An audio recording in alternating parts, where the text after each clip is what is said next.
আমার life partner ওইরকম ভালো পেয়ে যায়, পছন্দের মানুষকে পেয়ে যায়, সে যদি বলে যে তুমি ধার্মিক হয়ে যাও, পর্দা করো, ইসলামের পথে চলো, তার জন্য আমি করতে পারবো। না, আমি পিওর সিঙ্গেল। আসলে ভালোবাসা আমার জন্য না, ভালো মেয়েদের জন্য না। যাদের ভালো মন থাকে তারা কখনো ভালোবাসা অ্যাকসেপ্ট করতে পারে না, মানে পায় না। আপনি দেখবেন যে আপনি যদি ভালো মানুষ হন, আপনার পার্টনারটা আপনার মনের মতো হবে না। আপনি ভালো মানুষ হলে বারবার আপনার হৃদয় ভাঙবে। আমার কাছে গডের প্ল্যান বেস্ট প্ল্যান মনে হয়। সো আমি এখন সিঙ্গেলে আছি, আল্লাহর উপরে ছেড়ে দিয়েছি। একদম বিয়ে করব, প্রেম প্রেম আমার দ্বারাই হবে না। এ পর্যন্ত কয়বার হচ্ছে হৃদয় ভেঙেছে? আমার হৃদয় কেউ ভাঙেনি আসলে।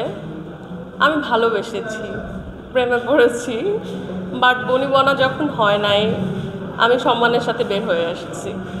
কষ্ট হয় না? তারা আমাকে ছাড়তে চায় না, এখনও কল দিয়ে দিয়ে ডিস্টার্ব করে অনেকে। লাইক যে 2টা বয়ফ্রেন্ড ছিল, বলে আমার লাইফে আসো, আমি ব্লক মেরে দিই, বা আমি বলি যে ঠিক আছে ওই সময় তো আমাকে ভুল বুঝছো, তাহলে এখন কেন কল দিচ্ছ, ব্লক করে দিই। সো বলে যে না, তোমার মতো কাউকে পাবো না। তা আমি বলেছিলাম যে আমাকে হারানোর পরে পস্তাতে হবে, তো ওরা পস্তায় আর কি। এ পর্যন্ত কতটা প্রেম করেছেন? স্কুল লাইফে ছেলেটা আমার পিছনে 5 বছর ঘুরেছিল, সেটা আমার প্রথম প্রেম ছিল। তারপরে ও আমাকে পাগলের মতো ভালোবাসতো, ওকে আমার একদমই সহ্য হতো না। বাট আমি যখন বড় হয়ে গেলাম তখন ওকে আমার ভালো লাগলো। তো ভালো লাগার পরে ফ্যামিলি, তার ফ্যামিলি, আমার ফ্যামিলি, থাকে না যে চাচ্ছিল না ব্যাপারটা। তো তারপরে ব্রেকআপ হয়ে গেল। তো তারপরে আমি ঢাকায় এসে একজনের প্রেমে পড়ে গেলাম, তার সাথে আমার লং টাইম রিলেশন ছিল। তো রিলেশন থাকার পরে আমরা মিউচুয়ালি ব্রেকআপ করেছি সম্মানের সাথে।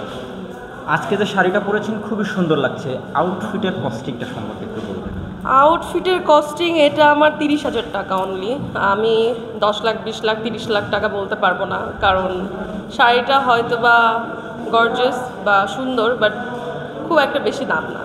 আজকে একেবারে সব কিছু কিন্তু কালো ম্যাচিং, মানে এটার কারণটা কি? আমার ব্ল্যাক অনেক পছন্দের একটা